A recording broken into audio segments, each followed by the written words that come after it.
Thank you. Happy Friday, everyone, and welcome to the Executive Committee meeting. We respectfully acknowledge that we are situated on traditional territories and treaty lands, in particular those of the Mississaugas of the Credit First Nation, as well as the Anishinaabe of the Williams Treaty First Nation, the Huron-Wendat, and the Haudenosaunee, and are now home in the Métis Nation. As stewards of the land and water resources within the Greater Toronto Region, Toronto and Region Conservation Authority appreciates and respects the history and diversity of the land and is grateful to have the opportunity to work and meet in this territory.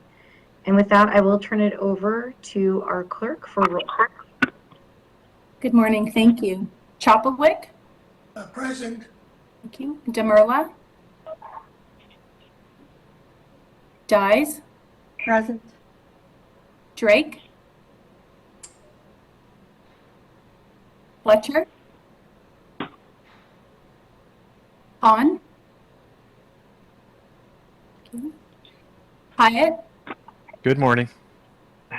Well, I'm here too. Heath? Innes?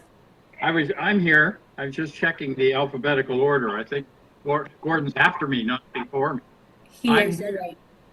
Thank you. Jackson? Good morning. Present. Kelleher has sent in her regrets, and Peruzza. Thank you.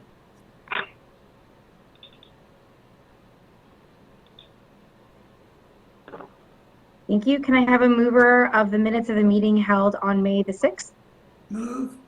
Moved by Hey, Dr. guys. Chapwick, I'm gonna seconded jump onto by, this executive. Yeah, I'll be back in here, Sorry. so hopefully it goes quick. there's somebody that's not muted that should be. Seconded by Vice Chair Heath. All those in favor? Any opposed? That carries. Are there any disclosure of pecuniary interest or the general nature thereof? Seeing none, there's no delegations, presentations. For correspondence, 6.1, correspondence from Christopher Henry, Uxbridge resident and avid trail user regarding item 7.7, Uxbridge Trail Sustainability Fund and paid parking at the TRCA trailhead. Did you want to hold that? Well, actually, what I just wanted to do is refer it to 7.7, have it referred to 7.7 and dealt with at that time. We can do that. 7.1, 2021 audited financial statements. Did we want to hold this and have a walkthrough? Yeah. Okay.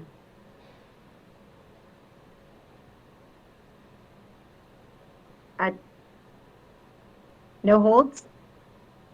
Okay. Oh, it's all beyond me. 7.2, request for tender for supply and delivery of various aggregates to Jim Toby Lakeview Conservation Area, South Island, and South Cobble Beach. Hold. Hold. 7.3, acquisition from Icon Homes. 7.4, acquisition from Cal Leslie Developments Incorporated. 7.5, disposition of North Pickering Community Management Incorporated and the Regional Municipality of Durham. 7.6, proposal to amend the lease for 360 Kids Support Services. Could I hold that, please? Yep. Madam Chair, this is Peruzza. I just wanted to know if I could be heard. That'd be it. That you're present? Yeah. Yeah, okay. Yep, we'll acknowledge that. Thank you. 7.7 we'll hold for Vice Chair Heath since we're going to move the correspondence to that piece. Do I need a mover then, please? We're going to hold 7.1.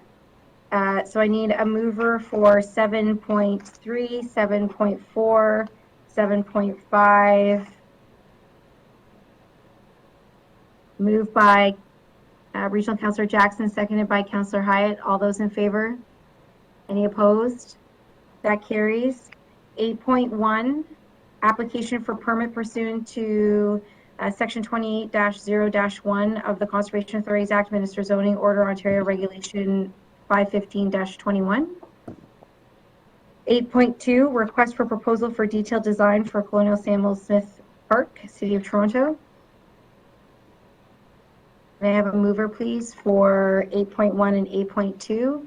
Moved by Councillor Perusa, seconded by Councillor Dyes. All those in favor? That carries.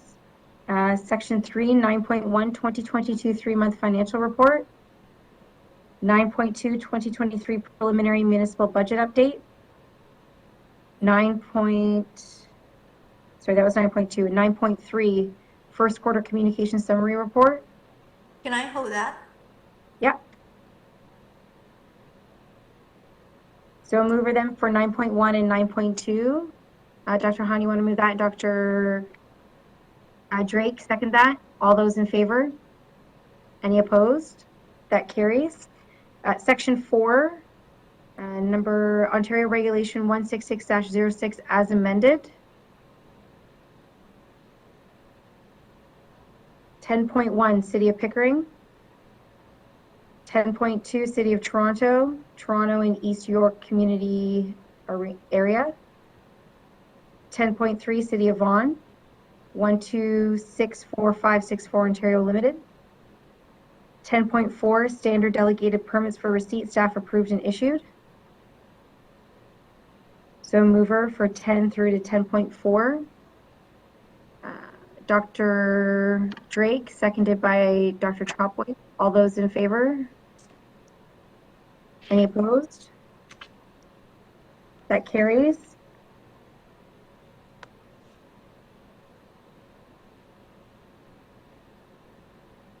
And there are no items for the, well, there is the one for the item that was referred on June 24th board meeting. We're still awaiting some information from the City of Vaughan, but we can move in camera to discuss that if the members should wish to. No? Okay, so we will wait till we hear back from Vaughan and then we will come back to an in-camera discussion for that item.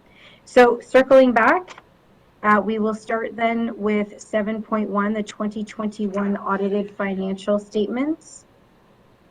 And maybe I'll turn it over to Michael for some comments.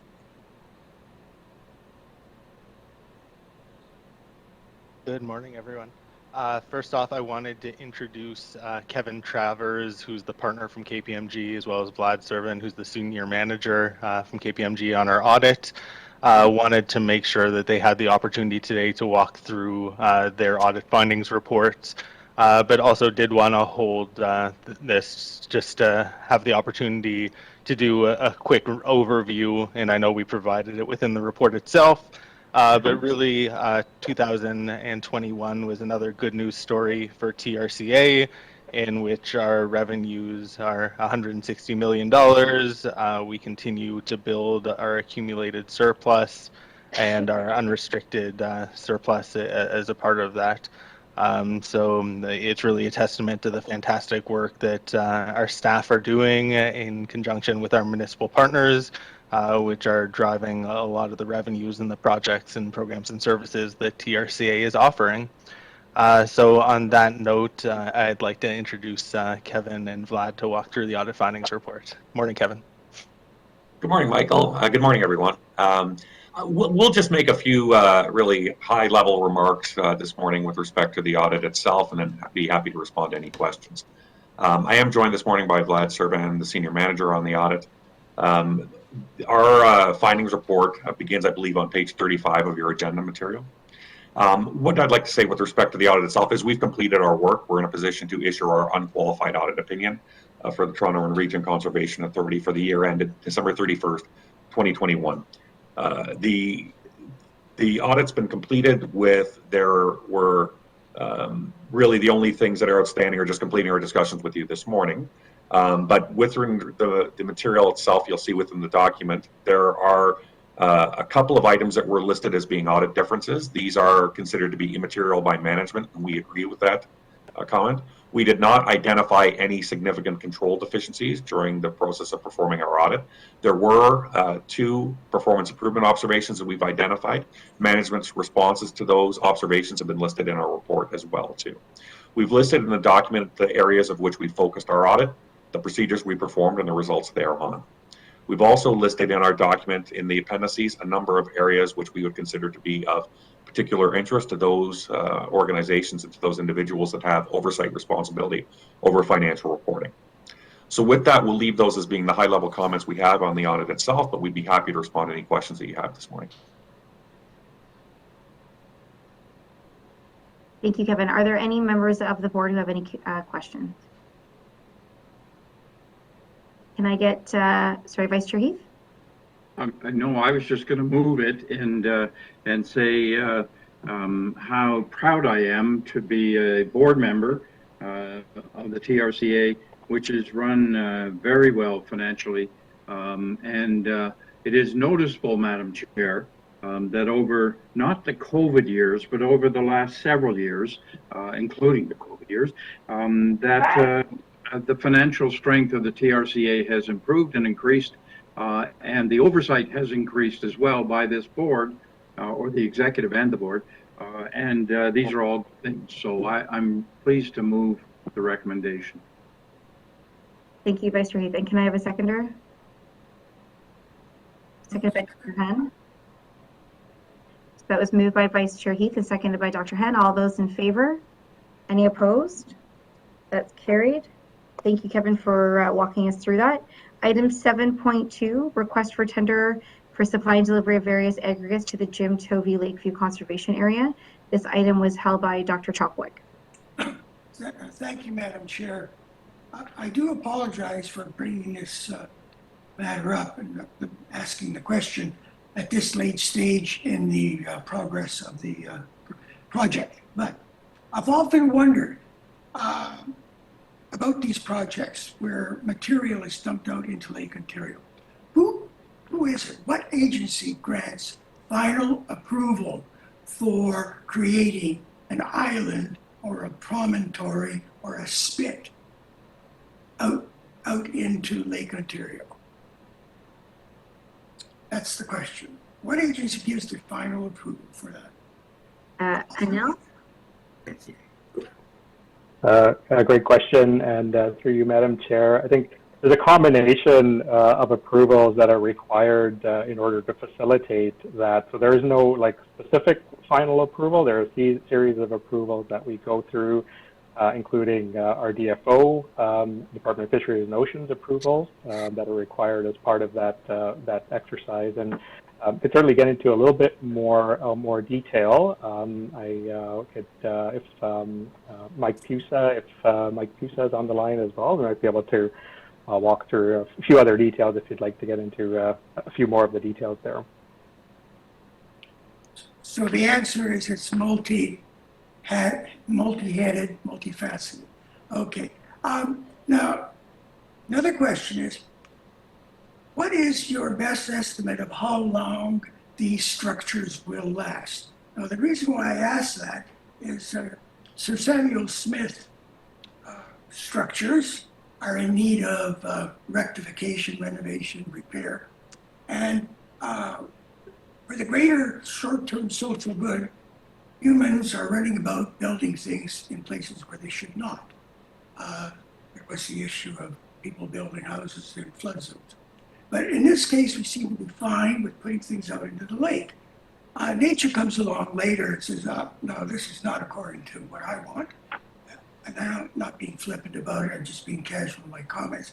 And so nature starts removing this foreign structure.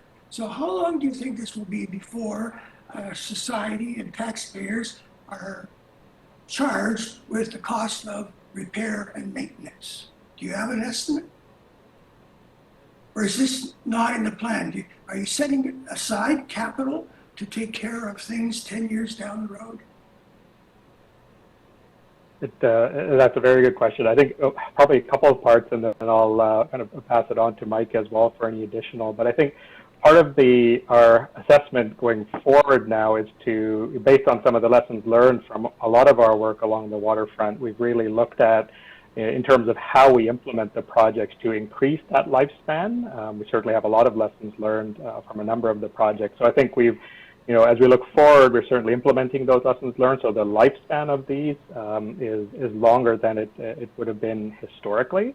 We do recognize that with some of the changing patterns of the water flow, that we certainly will see variability in that. And to the second question, I think in terms of the long-term operating, that is something we're continuing to look at as part of our initial assessment. I'm just looking at that map. Do you know the numbers that go with, can we look at it together, please? Yeah, I have it open. Okay, so. Sorry, I think I heard Councillor Fletcher, but I'm not sure. Your mic is on. Sorry, I'm just trying, I can't get on WebEx, so I'm just trying to figure out how to do this. I'll mute if I can. It's on my phone. Thank you. Sorry, go ahead, Anil. It was just adding the last point around, we're certainly looking at what that long-term operating cost would look like for some of these assets over a future period of time. But I can pass it on to Mike, who's our Associate Director of Construction Services, if you wanted to add in terms of number of years specifically of the assets we're building. Yes, good morning, everybody. Mr. Chopper, or Dr. Chopperwick, thanks you for the question. That's a great question. Typically, many of the shoreline structures that have been built over Toronto's shoreline over the years had a 50-year lifespan. Our coastal engineers are looking very closely at the location of these structures and where they are placed within the waterfront. We're looking at about a 75 to 100 years lifespan for some of these structures. And we've also seen over the years, our coastal engineers have really beefed up our structures. We're constructing them a lot different than we were 25 years ago. Much more robust structure, a different type of stone, larger footprint for those structures to increase that lifespan.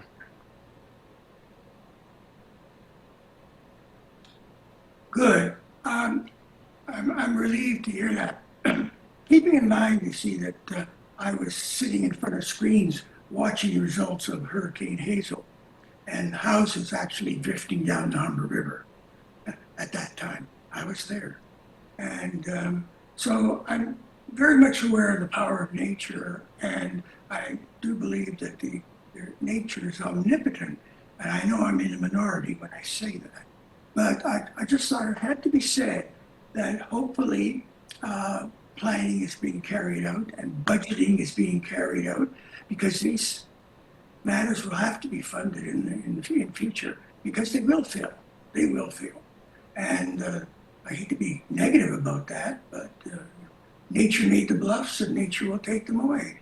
And so I just have to make the point that for some people like me, these matters are concerning when you put things out into the middle of nature where there wasn't anything like that before. And then you say, oh, gee, now we have to spend hundreds of thousands of dollars, and where does the money come from?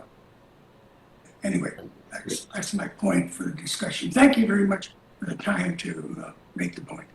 Thank you. And I think, the point also has to be acknowledged, and maybe John wants to speak to it, but we, these works actually help prevent the erosion and the control along the shoreline, which we would have to do is our responsibility as a TRC anyways. So, budgeting to ensure the protection and to prevent that erosion into the future is something that this organization does have to continue to do in partnership with the City of Toronto and the region of Peel, and all of our neighboring municipalities along the 175 kilometers of shoreline that the TRCA is responsible for Lake Ontario. So that is something that we'll continue to budget for and be responsible for. But maybe John, if you wanted to elaborate on that. No, and through the chair, I appreciate the discussion on this and the question. And Jim Tovey's a great example, but there's many others where, when I look at the fantastic work that's going on in partnership with the City of Toronto and staff related to the protection of the water treatment plant on Toronto Island that's been done, the raising of Cibola, the reef that's been put in place that has all these multiple benefits. habitat, but you know, addressing the wave energy, addressing all of the potential impact on a treatment plant that serves the large part of the downtown core, and all of this infrastructure that we're protecting as an example, but the shorelines in particular. And Dr. Chopowicz, you mentioned the bluffs, and I was out there last week, and you know, without those shorelines that had been the shoreline work that TRCA had done, you know, you just see those sections that there hasn't been work on, and it is just cut through, and it's impacting. Properties are literally, you know, properties have eroded, but also structures on those properties are unsafe and have fallen literally into Lake Ontario. So it's almost, you know, the benefits of putting this, it's a buffer.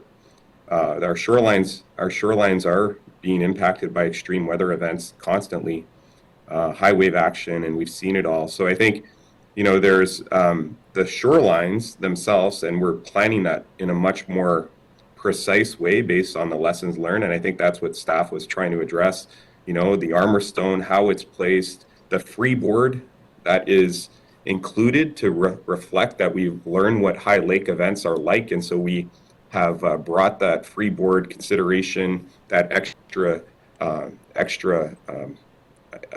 you know, safety factor into the construction of new infrastructure on the Toronto waterfront. We brought that to the table at TRCA to protect and make our infrastructure more resilient. All of these things are really important, I guess, benefits of the work of the team, and I see it every time I'm out there. I'm you know, I've seen it with the work that's going on related to the Ashbridge Bay sewage treatment plant, that landform that's taking place down in Councillor Fletcher's ward.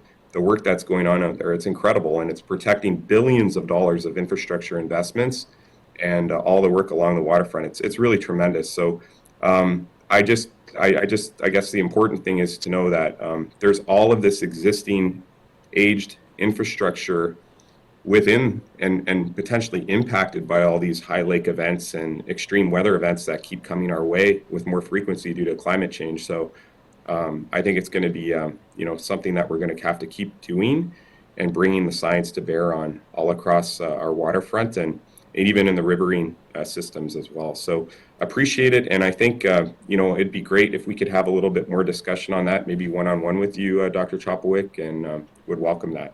But thank you for raising it. It's really important. Thank you. I just want to summarize and say that I'm not against doing what we're doing, because as long as we have requirements, we have our infrastructure. That's the key. We have the infrastructure there, but I keep thinking about some of these things we stick out there, and it's sort of a cycle. Once we do it, then we have to keep redoing it, and then nature comes along with some huge expression of nature's force, and there you have it. So please understand, I'm not saying we shouldn't do these things, because we have people living along the shorelines, therefore we must do these things. But I'm also concerned about the cost, and in some cases, should we be putting out structures out into the lake, like the Leslie Street Spit, which I'm sure is intercepting material and sediment coming along from the east to the west, and therefore there's more erosion to the west of the spit because it's intercepting material. That's the way I see it anyway. So thank you very much, and I am assured that you have plans for the next generation to take care of these things. Thank you. Thank you. And with that, I think John and I did have a conversation earlier this week about sending out some new dates to do a tour of this site in particular, which I'm pretty proud of. In partnership, the late Jim Tovey was a colleague of mine and of many of ours on this board, and this was his project, and it's pretty magnificent when you get out there and see the impact that has, not only from the shoreline of Toronto, but for the region of Peel and the city of Mississauga. It's quite spectacular and really does help connect people with nature as well. So hoping that sometime this summer I can see all of your faces out on that site, and you can see the great work that we've done in partnership with the CVC and the region of Peel and the city of Mississauga. And with that, Dr. Chopwell, would you move that? I'll move that. Thank you. And seconded by Vice Chair Heath. All those in favor? Any opposed? That carries. We'll move to item 7.6, proposal to amend the lease 360 Kids Support Services. And this item was held by Vice Chair Heath. Well, thank you, Madam Chair, and I certainly support what we've put in the report and the recommendations. I did want to mention one thing, and I think our CEO knows what it's all about. The property sits on the east side of Mill Street, just to the south of the Rouge River, and we have been building and constructing trails in the area over many years. And there is one access point on the, and I have to get my direction right, the northwest triangle, very small northwest area of this property. And I just want to make sure, and we've done nothing about it per se so far, but I just want to make sure that we're that in this arrangement that we have with 360 Kids, the lease, that we have the right to construct an access point. There's a trail just off the property, and it meets Mill Street right on this property in the northwest corner. And we there's another meeting point, maybe 30 meters to the north, but there's a real sharp turn there. There's a metal barrier, and there's a small drop, maybe about 5 to 7 feet off. And this would be, and the one on this property would be much better, but we've done nothing so far. I'm just wondering that I'm just hoping we're protected if the city of Markham comes up and says, we'd like to build a trail that at our expense, that it can be done, and we won't find objections from the leaseholder. Maybe Alexander? Who am I asking? I'm not sure who I'm asking. Through the chair. That's something we can double check on for you, Councillor. The lease space is pretty small. It's mostly just the two housing units and a slight green space. I don't envision any issues there, but if I do come across something that I think is worrisome, I can definitely circle back with you. Okay. I know the property quite well. I've been on it many times, and this is probably about 10 square meters or 5 square meters at most access point. And that would be it. And if you wanted to call me, feel free, Alex. Thank you. Thank you, Madam Chair. Thank you. Are there any other questions for item 7.6? Seeing none, moved by Vice Chair Heath, seconded by Regional Councillor Jackson. All those in favor? Any opposed? That carries. Item 7.7 and 6.1, the correspondence related to. Vice Chair Heath, did you have any questions? Yes, Madam Chair, and I appreciate the letter that the gentleman sent in, and lo and behold, I lost his name. I wanted to use his name. Where is it?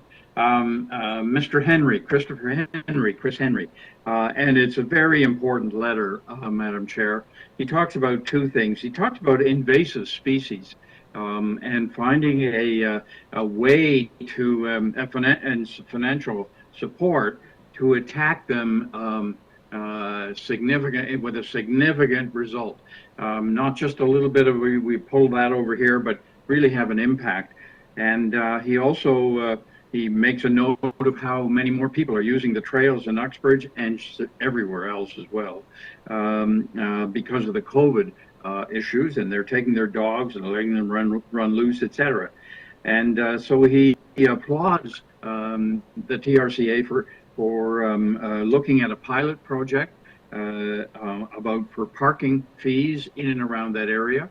And I do too. Rouge National Urban Park, one of the which probably be released later this month. The MOU includes a clause about setting up a parking arrangement with the city of Markham and maybe others, et cetera, and with fees that would be attached potentially, et cetera. I have 2 points. One, I did want to say I object to in the arrangements that we're making in the I'm sure it's an MOU with Uxbridge, talks about $6 for one-day parking permit, et cetera. One of the things that we're all accustomed to, those elected officials, where we discuss issues like parking and people driving fast down down small streets, local streets, et cetera, is complaints by the residents that it is people from further north or east or west or who knows where it is that are causing all the problem. And then when we do the work and do the research, we find out that the problem is mainly local. It has little to do with people who are, and I'm really talking about infiltration when it comes to commuters. So in the agreement is the last point. No fee will be required for residents of the township of Uxbridge. They'll need to confirm a permit. They have to get their permit through the app, et cetera, but it'll be free. I am glad, and my questions are the following. First of all, do we have traffic counters on the trails that are part of the pilot project? Is that Deanna? Is that Alexander or who am I asking? No, I think it's Deanna. Yes, thank you, Vice Chair Heath, and through the chair. Yes, we do have some trail counters out at select locations in our headwaters there. So 2 of them are at the locations of the parking lots. So far, we've counted about 45,000 visitors to those 2 locations in about the period of 8 months, and that is mentioned in the report. Yes, I did read that, but I just wanted to make sure where the pilot project, Deanna, is taking place, there are counters on those trails where the pilot project is taking place. They will remain. Do we have any estimate of the number of people per vehicle, the family groups or the friend groups that come per vehicle? You know, we know that the politicians here, the councillors know that, you know, the estimate is 2.3 people live in a single family home and 1.9732 live in a condo unit. Do we have an estimate of the number of people who are coming per vehicle? So through the chair, we don't have that estimate at this point in time. Uxbridge, I believe, has been using an estimate of around 2 per vehicle. Okay, I think that's important, mainly because between the counters, the estimated number of people coming per vehicle, and the number of people who take out permits and apps, we'll find out whether or not Uxbridge is correct in saying, and I just know, I mean, I'm not on Uxbridge Council, but they're part of the GTA. I just know they think, 1, they should give it, our residents shouldn't be paying anyways, and 2, most of the people that are causing the problem are not from Uxbridge. And so we can come up with an answer to that question. Is there an opportunity at some point in time that maybe if the pilot is finished, that Uxbridge might review, or we might review, whether or not all users of the trail would have to pay the fee, or we're still giving a break to Uxbridge? And through the chair, yes, that's the intention, Vice Chair Heath, is that we will do a review of the numbers that we're seeing and discuss the terms of the agreement again once the pilot is finished. And when might we see that? And we're anticipating that being sort of midsummer next year. The intention is to have this initiate in this summer. And so we're anticipating those numbers coming in soon. We'll be looking at them regularly, and the intention would be that the pilot, if we're satisfied with it, would sort of run on into the next, like continuously. And so therefore we'd be looking at probably in the sort of early in the 2023 or spring that we'd have some of those numbers. Okay, and are you expanding the pilot to cover all the trails? That's I guess the last question. And through the chair, again, evaluating the pilot and its success, and then that we will be looking at expanding it for other trails in the parking lots. Yes. And do we have parking lots on all of these? I guess another question. All of these trailheads. And so through the chair, no, we don't have designated parking lots at all the trailheads at TRCA properties in Uxbridge. We have, I believe, and I forget, excuse me for not having it right at hand, I believe there's about 20 different access points into our trail network in the East Stephens headwaters, a lot of roadside parking. So future phases could look at roadside parking permits as well. In a future, they're not part of this. This is a parking lot.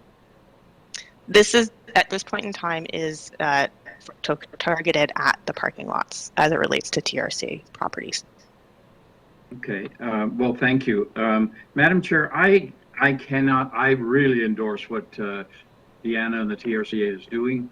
I think this is, and I read that letter carefully by Mr. Henry. He would like all the monies that come from this venture to be dedicated to trying to get rid of invasive species. My guess is that that's a great letter, but my guess is there won't be much money. So, okay, what are you going to do with a small amount? Great, but the need is much greater than that. But I cannot endorse, I won't be voting for this because I believe the issue is much more local. And that maybe there should be a break for people from Uxbridge, and instead of 6, it should be 4 or something like that. Because I do think it's a very important effort by our staff and by Uxbridge, but I think it's just the tip of the iceberg. I also think that Rouge National Urban Park, some of the things we've been talking about, one of them is permits for parking on the roadside.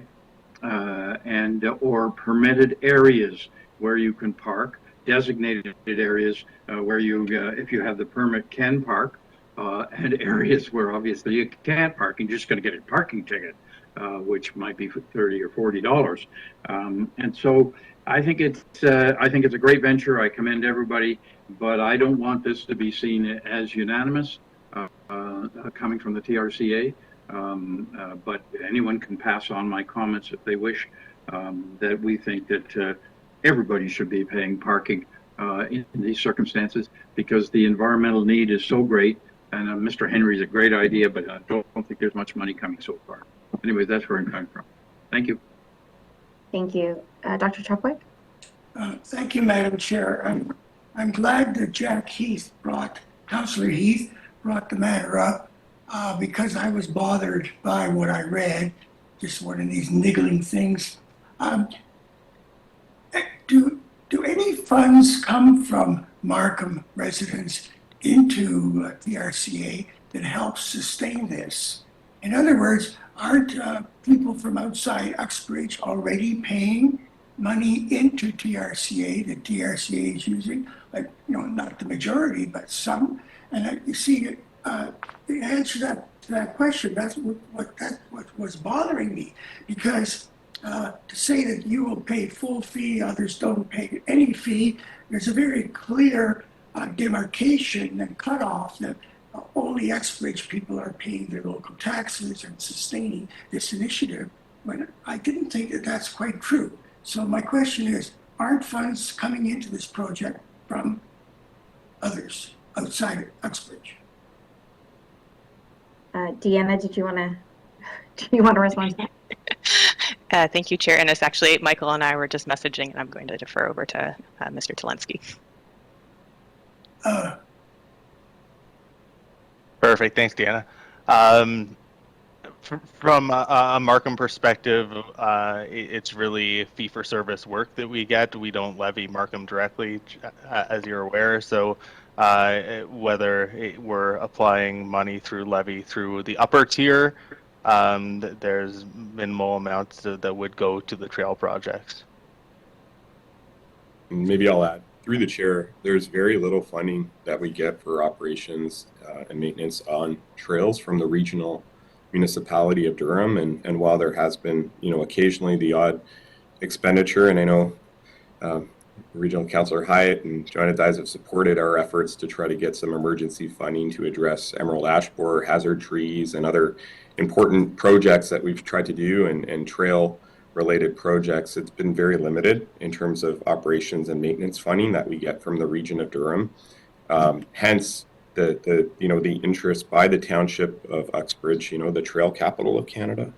And the mayor and I were even speaking about this matter yesterday, and the ongoing importance of trying to sustainably manage this incredible resource that is being used by so many people in the GTA, and that's I guess part of the ongoing challenge that has been brought forward in our discussions on land management in Durham, not just with Uxbridge, but in Durham, that we are trying to look at this growing GTA population using these areas, putting pressure on these areas without any kind of funding source. So I think that's why we're at this point today, where there's been an increased usage and increased pressure, and we just want to and see, and the town has approached us on this, and it's in line with what we're looking at also too. Richmond Hill's also very interested in such a expedited, pilot, call it. And so that's why we're today in front of you. And I guess, we're happy to continue answering some of the questions, but there is really no specific source to your questions that is out there that is coming to address some of this on a larger land management basis. Well, I'm satisfied with that answer. It sort of clarifies in my mind.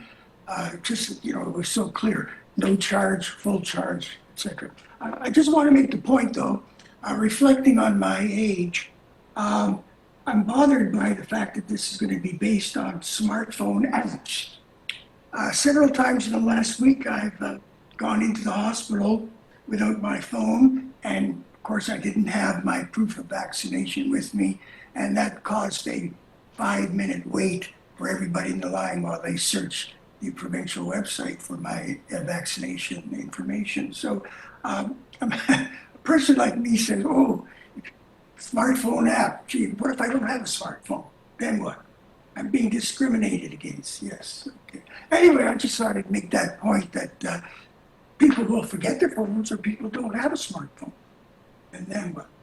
I just wanted to make the point. Thank you, Madam Chair. Thank you, Dr. Chadwick. Are there any other comments or questions? Okay, Councillor Hyatt, go ahead. Just a comment to answer that question. These permits can't be purchased in person at Town Hall, just for those folks that don't want to use an app or are incapable of using one or choose not to. So just so everybody's aware that these have other places that you can purchase them. I believe there's also, Deanna, a 1-800 number they can contact if they want to phone in and order these things. So there are many ways, Ron, to get these things rather than just use the app. Just wanted to let you know that.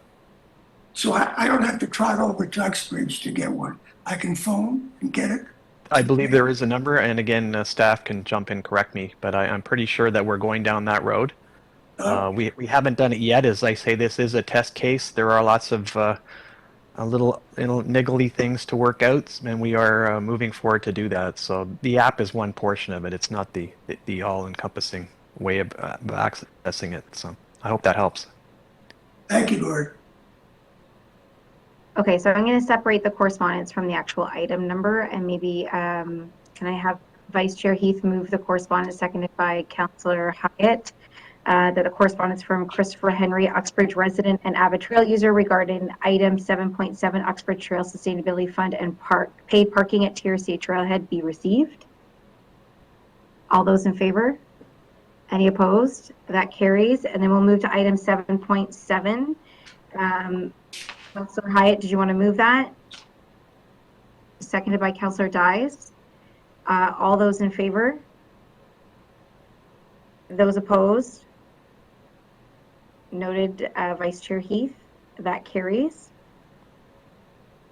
We will move to item 9.3, first quarter communication summary report, and this item was held by Dr. Hen.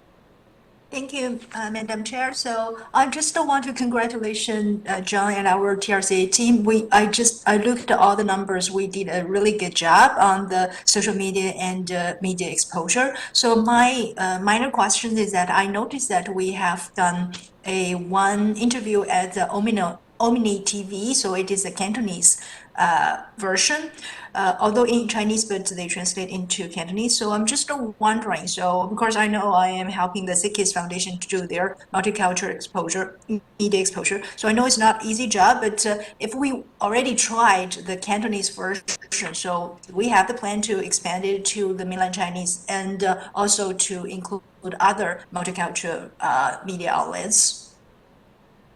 Good morning. This is Shireen. I'm the Senior Manager of Communications. Short answer is yes, we're looking at expanding all the publications to include multicultural. Thank you so much. And if anything that I can help, that I'm willing to, because I am in the Xingdao radio station, so we do have Mandarin and Chinese audience coverage, and also for other multicultural media associations. So I get involved. So if you need help, just please reach out to me. I'm happy to do that. Thank you. That'd be appreciated. Thank you. Thank you, Dr. Han. Are there any other comments? So moved by Dr. Han, seconded by Councillor Fletcher. All those in favor? Any opposed? That carries. And there are no other items on the agenda, but I did want to just briefly chat with the board and thank staff and our partners for the May 21st storm event. In the late morning of Saturday, May the 21st, a wind and rainstorm swept quickly through southern Ontario and the GTA. The storm was swift and left considerable tree and infrastructure damage. Fortunately, we have had no reports of injuries or significant damage to buildings on TRCA properties other than downed power lines in several parks. In the case of one tree at Black Creek Pioneer Village, a large stem narrowly missed, damaging the Bruick House. Bruce's Mills had power restored midweek after the storm, while Heart Lake, Boyd, and Courtright had power fully restored almost a full week later, after Parks and Forestry staff did considerable clearing of downed trees and brush to allow contractors to replace utility poles and reconnect high voltage power lines. Conservation, Parks and Land staff, with support of other divisions, immediately implemented emergency action plans, directing visitors away from hazards, identifying and cordoning off hazards, and then beginning to clear the trees and brush away to clear for emergency access routes. At Heart Lake, for example, the main entrance was completely blocked off by downed high voltage lines. Staff at the park worked tirelessly to clear a secondary access road through the forest and down trees to another exit out to Mayfield to allow visitors to leave the park. This work took many hours of time and was difficult work. Throughout the weeks that have followed, many staff from across TRCA have put in many extra hours to work, and most conservation, parks and land staff have been dedicated to clearing up trees, putting regular parks and trail maintenance and forestry work on hold. For the most parks, parks and field centers were back in operation within days. Many kilometers of trails were closed and still need more work. Work on trails is being undertaken together with partners such as Treetop Trekking and trail enthusiasts and volunteers to quickly organize to deal with downed trees across many TRCA trails. TRCA lands in Uxbridge were particularly hit hard. The Uxbridge trail partners, including Durham Mountain Biking Association, Green Durham Association, and Oak Ridges Trail Association, have worked tirelessly to deal with downed trees along almost 130 kilometers of trails in the Duffins Headwater properties. The work on the trail partners have alleviated considerable work for TRCA staff and have helped us reopen trails sooner. On behalf of the board, I'd like to express my thanks to our staff across our organization and to the many volunteers who have worked so hard these last few weeks to clear up the storm damage, recognizing that this work is still underway. Thank you to our staff and volunteers and partners for working safely and for helping keeping our visitors safe during this event and the weeks that have led.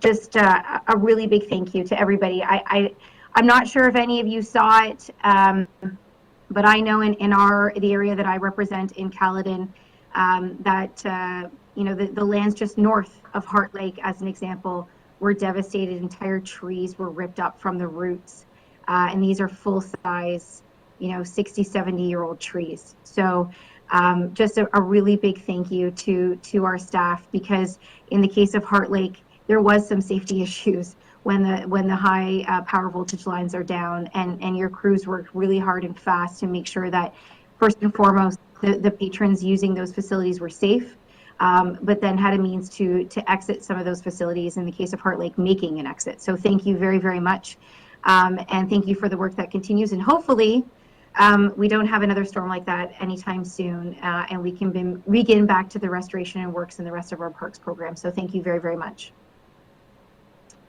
Are there any other items for new business? Seeing none. Madam Chair, Jack would like to say something. just briefly, I thought you said that very well. And some of our areas in the GTA, Uxbridge, for example, and others, my own street, there were 7 very large trees that came down, or most of the tree came down in just 2 and 3 blocks.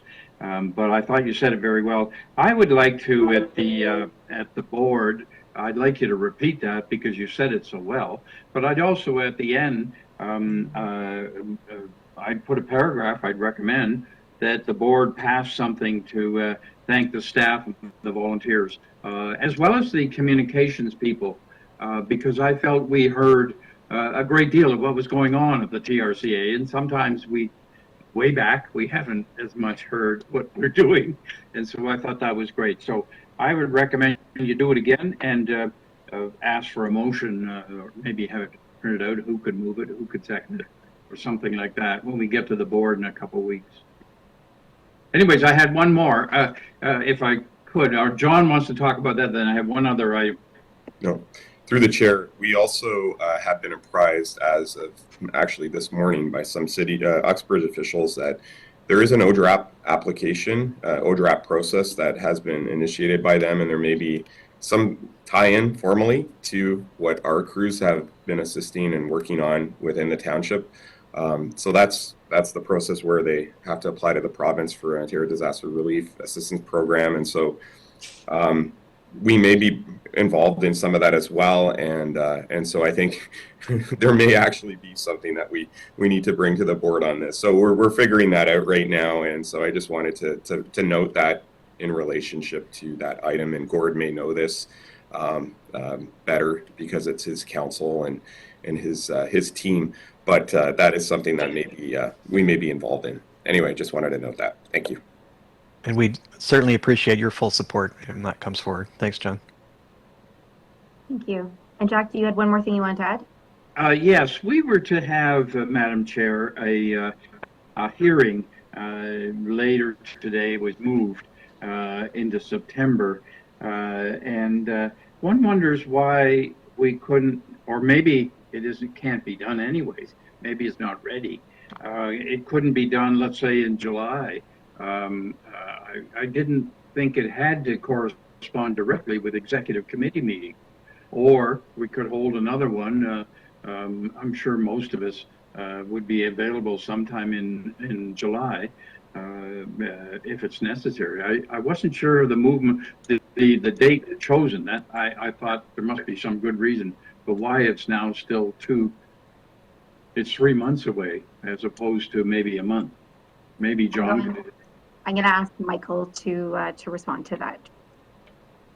Absolutely, and through the chair, we had preliminary discussions with the applicant. We were floating a couple of potential dates for July and August, but nothing was determined. And so, just to be on the safe side of things, we know that we have the executive committee scheduled in September. So that is the date that was selected, and we notified the applicant of that. Given the last minute nature of everything, we wanted to make sure that we had everything scheduled heading into the summer months. Okay, thank you. Thank you. Seeing no other new business, I need a mover for adjournment. Councillor Perruzza. See when you need him. I see him on the screen there, Councillor Perruzza. Yeah, of course.